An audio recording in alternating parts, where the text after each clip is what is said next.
அடுத்து மகர ராசி. மகர ராசிக்கு 2ஆம் இடத்துல ராகுவும் 8ஆம் இடத்துல கேது.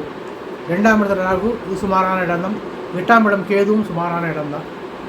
குரு பகவான் 6ஆம் இடத்துக்கு வரப்போகிறார், அதுவும் சுமாரான இடம்தான்.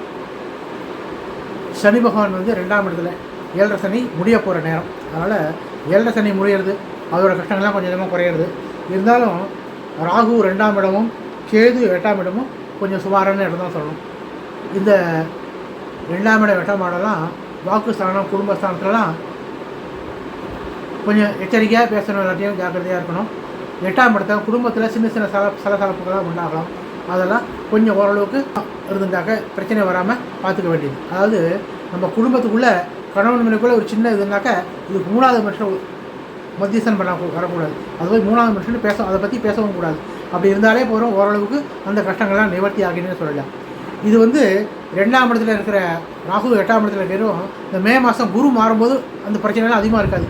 மே மாதம் குரு மாறி மிதன ராசிக்கு வராரா, அவர் 2ஆம் இடத்துல இருக்கிற ராகுவும் 2ஆம் இடத்துல இருக்கிற சனி பகவானையும் பார்வை இருக்கிறது. அதனால் அந்த பார்வை ஓரளவுக்கு கொஞ்சம் கஷ்டத்தை குறைக்கும். 2ஆம் இடத்துல இருக்கிற சனி 7.5 சனி முடிய போகிற நேரம்.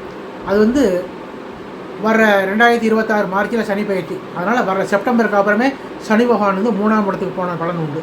ஆக செப்டம்பருக்கு அப்புறம் சனி பகவான் 7.5 சனி முடிஞ்ச மாதிரி வரும். 3ஆம் இடத்துக்கு போன சனி பொருளாதார நிலையிலே கொஞ்சம் நல்லா முன்னேற்றம் ஏற்படும். வருமானங்கள்லாம் சிறப்பாக இருக்கும், ரொம்ப நல்லாவே இருக்கும்.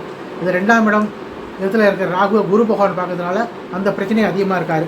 8ஆம் இடத்துல இருக்கிற கேது மட்டும்தான் கொஞ்சம் சுமாரான இடம். அதனால் 8ஆம் இடத்துல இருக்கிற கேதுவுக்காக சங்கட சதுர்த்தி அன்னைக்கு சாயந்தரம் போய் விநாயகர் பெருமானை தீபம் வைத்து வழிபட்டாக்க அந்த கேதுவால் ஒரு கஷ்டங்கள்லாம் நிவர்த்தி ஆகிடும், சங்கடங்கள் நிவர்த்தி ஆகும். ஆக மகர ராசிக்கு 6ஆம் இடத்துல இப்போ குரு இருக்குது. இப்போ 6ஆம் இடத்துல குரு இந்த ராகுவை பார்க்கறதுனால அந்த ராகுவால் கஷ்டம் இருக்காது, அந்த இடத்துல இருக்கிற சனியால் கஷ்டம் இருக்காது.